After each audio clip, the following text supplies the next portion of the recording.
भारत माता की, भारत माता की, छत्रपति शिवाजी महाराज की, छत्रपति शिवाजी महाराज की, धर्मवीर संभाजी महाराज की, धर्मवीर संभाजी महाराज की।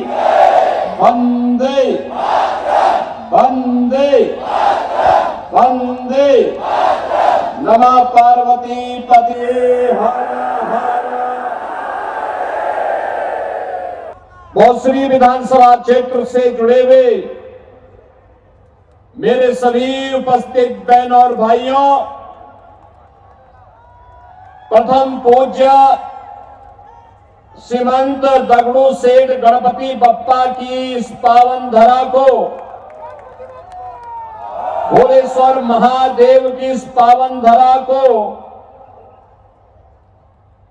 कोटि कोटि नमन करते हुए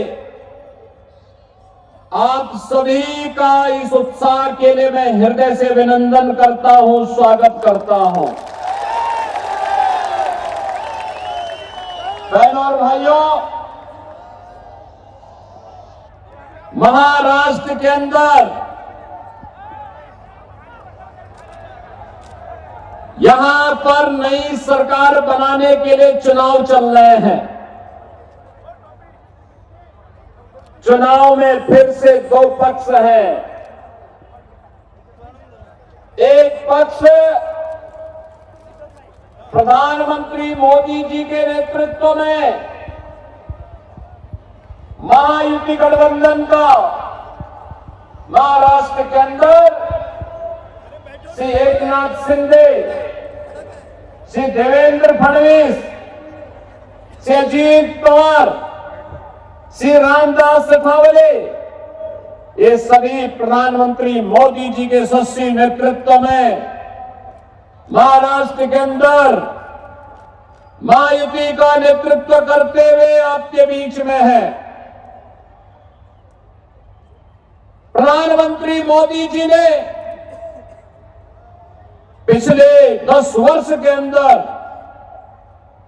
एक नए भारत का निर्माण सबका साथ और सबके विकास के भाव के साथ किया। विकास सबका, सुरक्षा सबको, तुष्टीकरण किसी का नहीं। एक तरफ भारत को जोड़ने वाली ताकतें महायुति गठबंधन के साथ, एक भारत श्रेष्ठ भारत के रूप में, और दूसरी ओर महाअगाड़ी के रूप में महाअनाड़ी गठबंधन। ये महाअनाड़ी इसलिए है, न नीति है, न नियत है और न निर्णय लेने की सामर्थ्य ही। इनका नारा भी है सबका साथ, लेकिन परिवार का विकास। एकजुट होकर के कांग्रेस के उस खानदानी सामंती परिवार का विकास करना जो भारत के हित के बारे में कभी नहीं सोच पाया। याद करिए भारत के विभाजन की त्रासदी। बहनों और भाइयों, कांग्रेस का नेतृत्व 1947 में चाहता सत्ता की लोलुपता नहीं होती, भारत का विभाजन कभी नहीं होता, कभी नहीं होता। निर्दोष लाखों हिंदू नहीं काटे गए होते। अगर भारत एक होता, जो लोग कहते हैं कि मुस्लिम समस्या होती, समस्या तो उसी समय से है, और समस्या होती तो अखंड भारत में वैसे ही निपट लेते जैसे आज निपट रहे हैं। लेकिन बहनों भाइयों, सत्ता लोलुपता थी और तुष्टीकरण की हदों को पार करते देश के हितों को तिलांजलि देने की मंशा के साथ कांग्रेस के नेतृत्व ने देश का विभाजन करवाया था। आजादी के बाद जाति, क्षेत्र, भाषा के आधार पर इस देश को बांटने का काम कांग्रेस करती रही।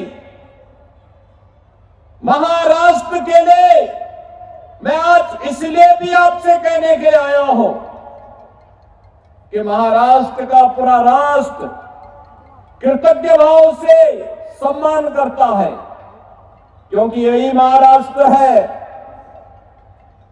स्वराज की स्थापना कैसे होनी चाहिए, हिंदवी स्वराज के संस्थापक छत्रपति शिवाजी महाराज ने महाराष्ट्र की धरती से करके दिखाया। एक देश के रूप में अटक से कटक तक भारत को कैसे रहना चाहिए, पेशवा बाजीराव ने इसी धरती से सिखाया। बहनों और भाइयों, स्वराज मेरा जन्मसिद्ध अधिकार है, मैं इसे लेकर के रहूंगा।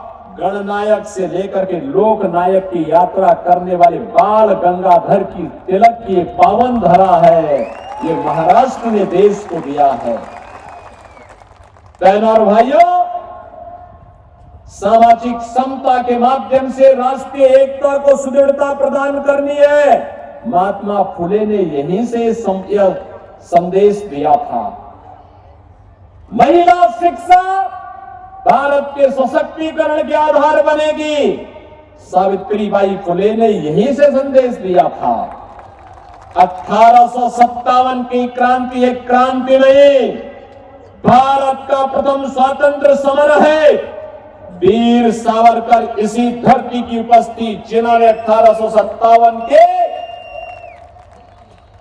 देश की आजादी के प्रथम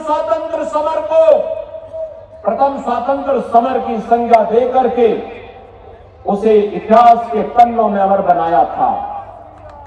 और एक विधान, सब है समान, इस संदेश को देने वाले बाबा साहब भीमराव अंबेडकर इसी पावन धरा से हमें देश को प्राप्त हुई थी।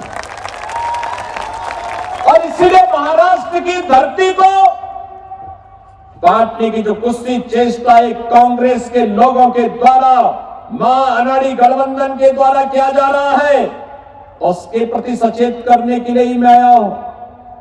बहनों और भाइयों, आज प्रातः काल में कोल्हापुर में था, विशालगढ़ का दुर्ग अतिक्रमण का शिकार है। मैंने पूछा, मैंने कहा अतिक्रमण कैसे? कहा जब भी यहां पे अतिक्रमण हटाने का आह्वान होता है, पत्थरबाजी शुरू हो जाती है। मैं बहुत चक्का, छत्रपति शिवाजी महाराज के उस विशालगढ़ में, उस दुर्ग में अतिक्रमण, आश्चर्य होता है। छत्रपति शिवाजी महाराज पूरे देश की श्रद्धा के पात्र हैं। श्रद्धा और सम्मान हर भारतवासी छत्रपति शिवाजी महाराज को देता है। उत्तर प्रदेश में 2017 में जब मैं मुख्यमंत्री बना था, तो मैं आगरा जिले में गया था, निरीक्षण कर रहा था। मुझे वहां के ऑफिसर्स ने बताया कि साहब यहां पे एक म्यूजियम बन रहा है। म्यूजियम का नाम पिछली सरकारों ने मुगल म्यूजियम रखा है। मैंने पूछा भाई ये मुगलों का भारत से क्या संबंध है? ये मुगलों का संबंध क्या है भारत से? मुगलों का भारत से संबंध तो बताओ। उन्होंने कहा साहब औरंगजेब और उनके पूरे खानदान के पूरे उसको चित्रित किया जाएगा।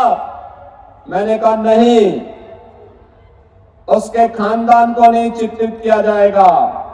यहां पे राष्ट्र गौरव के प्रतीक इस म्यूजियम का पहले नामकरण होगा छत्रपति शिवाजी महाराज, और फिर भारत के गौरव को इस म्यूजियम में दर्शाया जाएगा। भारत की महिमा को इस म्यूजियम में दर्शाया जाएगा। छत्रपति शिवाजी महाराज की महिमा को इस म्यूजियम में दर्शाया जाएगा। और बहन और भाइयों, अब वह छत्रपति शिवाजी महाराज म्यूजियम के रूप में स्थापित हो रहा है। और मैं यही कहने के लिए आया हूं, विशालगढ़ के दुर्ग पर अतिक्रमण ये क्यों हुआ? क्योंकि हम बटे थे। अयोध्या में क्यों अपमान झेलना पड़ा था? क्योंकि हम बटे थे। काशी में क्यों अपमान झेलना पड़ा था? क्योंकि हम बटे थे। मथुरा में क्यों अपमान झेलना पड़ा था? क्योंकि हम बटे थे। 1947 में लाखों हिंदुओं को क्यों कटना पड़ा था? क्योंकि हम बटे थे। और बहनों और भाइयों, मैं यही कहने के लिए आया हूं, गणपति बप्पा की शोभा यात्रा पर कोई पथराव करे, ये बर्दाश्त नहीं हो सकता है, ये स्वीकार्य नहीं हो सकता है। और इसलिए पथराव होता है क्योंकि हम बटे हैं। रामनवमी की शोभा यात्रा पर इसलिए पथराव होता है क्योंकि हम बटे हैं। याद रखना, तो ये प्रहार सनातन पर हो रहा है, ये प्रहार भारत पर प्रहार है। क्योंकि भारत की आधार का प्रतीक है सनातन, और सनातन पर प्रहार महाविनाश को आमंत्रित करता है। और आपको मैं यही आमंत्रित करने के लिए आया हूं, यही कहने के लिए आया हूं कि बटे थे तो कटे थे, अब बटेंगे नहीं तो कटेंगे भी। एक रहेंगे, सेफ रहेंगे। एक रहेंगे तो सेफ रहेंगे। और इस भाव के साथ आज हमें कार्य करना है। अब नया भारत है, आपने नए भारत को देखा होगा। 2014 के पहले मैं देखता था, जब कांग्रेस नेतृत्व की यूपीए की सरकार थी, बहन और भाइयों, पाकिस्तान भारत के अंदर घुसपैठ करता था, लगातार घुसपैठ करता था, आतंकी वारदात को जन्म देता था, नई नई घटनाएं घटित होती थी, और हम लोग संसद में आवाज उठाते थे। श्रीरंगप्पा वारणे भी उस समय हमारे साथ सांसद थे, हम लोग संसद में आवाज उठाते थे, आतंकवाद को रोको। लेकिन आतंकवाद को रोकते नहीं थे, ये लोग कहते थे इन मुद्दों को मत उठाओ, संबंध खराब हो जाएंगे। यानी देश की कीमत पर ये संबंध सुधार रहे थे पाकिस्तान से। बहन और भाइयों, आज मोदी जी के नेतृत्व में नया भारत अब पाकिस्तान प्रस्त आतंकवादी भारत की सीमा का अतिक्रमण नहीं करता है। उसे मालूम है नया भारत है, छेड़ता नहीं है, लेकिन कोई छेड़ता है तो छोड़ता भी नहीं है, घुस करके मारता है। पाकिस्तान इसीलिए हिला हुआ है। और अब तो 10 वर्ष में पाकिस्तान की हालत ये हो गई है कि कटोरा लेके घूम रहा है, कोई भीख भी नहीं दे रहा दुनिया के अंदर। बहन और भाइयों, मैं आपसे कहने के लिए आया हूं, भारत की ताकत को बढ़ाइए। देखना, पहले पाक अधिकृत कश्मीर भारत में आएगा, फिर बलूचिस्तान और पाकिस्तान के अन्य भाग भी भारत के हिस्से बनेंगे। लेकिन यह काम महायुति गठबंधन कर पाएगा। यह कार्य कांग्रेस नेतृत्व नहीं कर सकता, क्योंकि ये तो बांटने की राजनीति करते हैं। इन्होंने अयोध्या में अपमान करवाया था, कहते थे राम हुए ही नहीं, कृष्ण हुए ही नहीं। आज आप जाइए अयोध्या, दुनिया की सुंदरतम नगरी में से एक बन रही है। 500 वर्षों के बाद 500 वर्षों के बाद अयोध्या में फिर से रामलला विराजमान हो गए हैं। बहन और भाइयों, 500 वर्षों के बाद अयोध्या में रामलला का विराजमान होना आज तो देखो हर भारतवासी को गौरवान्वित करता है। आपने अयोध्या का दीपोत्सव देखा होगा। अभी परसों काशी का देव दीपावली देखा होगा। कितनी भव्यता थी, कितनी दिव्यता थी। और मैं वही कहने के लिए आया हूं कि डबल इंजन की जब भाजपा की सरकार बनी, 500 वर्षों की समस्या का समाधान मात्र 2 वर्ष में करके दिखा दिया। मात्र 2 वर्ष में। ये कांग्रेस समस्या है, भाजपा उसका समाधान है। समाधान की तरफ चाहिए। और आप तो सौभाग्यशाली हैं जो यहां पर अभी महेश दादा लांगे कह रहे थे कि गौ हत्या पूरी तरह बंद होनी चाहिए। ये काम केवल महायुति गठबंधन की सरकार ही कर सकती है। छत्रपति शिवाजी महाराज के गौरव के अनुरूप महाराष्ट्र का निर्माण केवल महायुति गठबंधन ही कर सकती है। ये बांटने वाले लोग नहीं। हमें फिर से एकजुट होकर के एक भारत श्रेष्ठ भारत के प्रधानमंत्री मोदी जी के आह्वान पर एकजुट होकर के कार्य करना है। और इसी आह्वान के साथ आज मैं आपके पास आया हूं। 10 वर्ष में बदलते हुए भारत को आपने देखा होगा। सुरक्षा भी है तो समृद्धि भी है। याद करिए, आज नया भारत 75 वर्ष में नया भारत कांग्रेस नेतृत्व की सरकार के समय मात्र 10वीं अर्थव्यवस्था बन पाया था। और मोदी जी के नेतृत्व में यह भारत मात्र 10 वर्ष में दुनिया की 5वीं बड़ी अर्थव्यवस्था बन गया है। और अगले 3 वर्ष में भारत दुनिया की 3री बड़ी अर्थव्यवस्था बनेगा।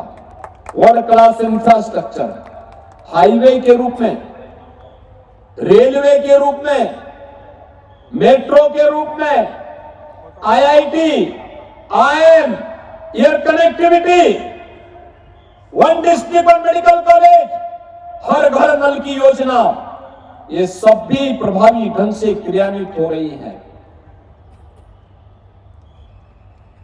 भारतीय जनता पार्टी विकास और विरासत का सम्मान कर रही है। भारतीय जनता पार्टी गठबंधन सुरक्षा, समृद्धि और सुशासन की प्रतीक है। और इसलिए महाराष्ट्र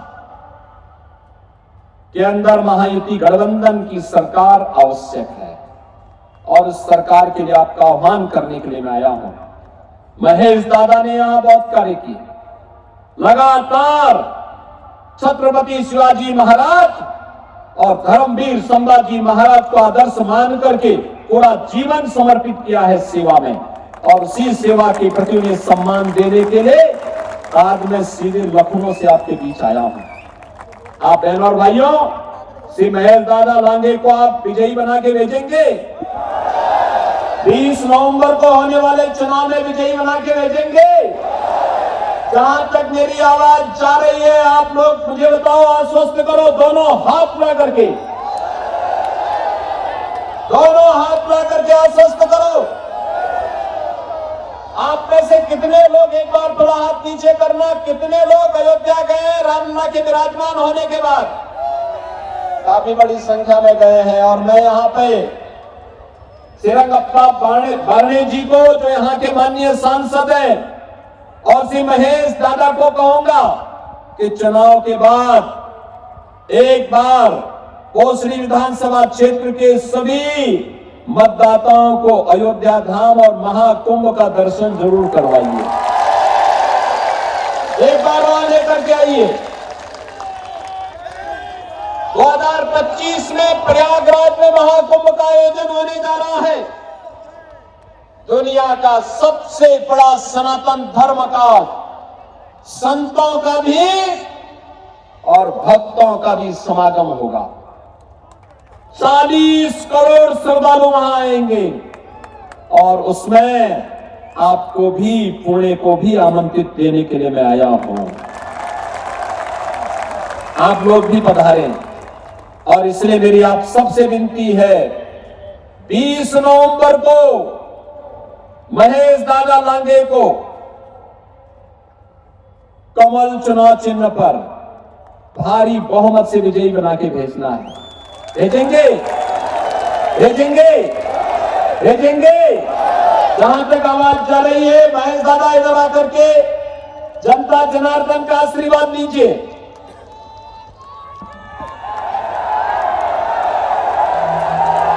आवाज कहां तक आवाज जा रही है? दोनों हाथ ला करके, दोनों हाथ ला करके मेरे साथ बोलेंगे, भारत माता की, भारत माता की, छत्रपति शिवाजी महाराज की, छत्रपति शिवाजी महाराज की जय श्री राम, जय जय श्री राम। आंखों से अपनी लुट रहा ये चमन,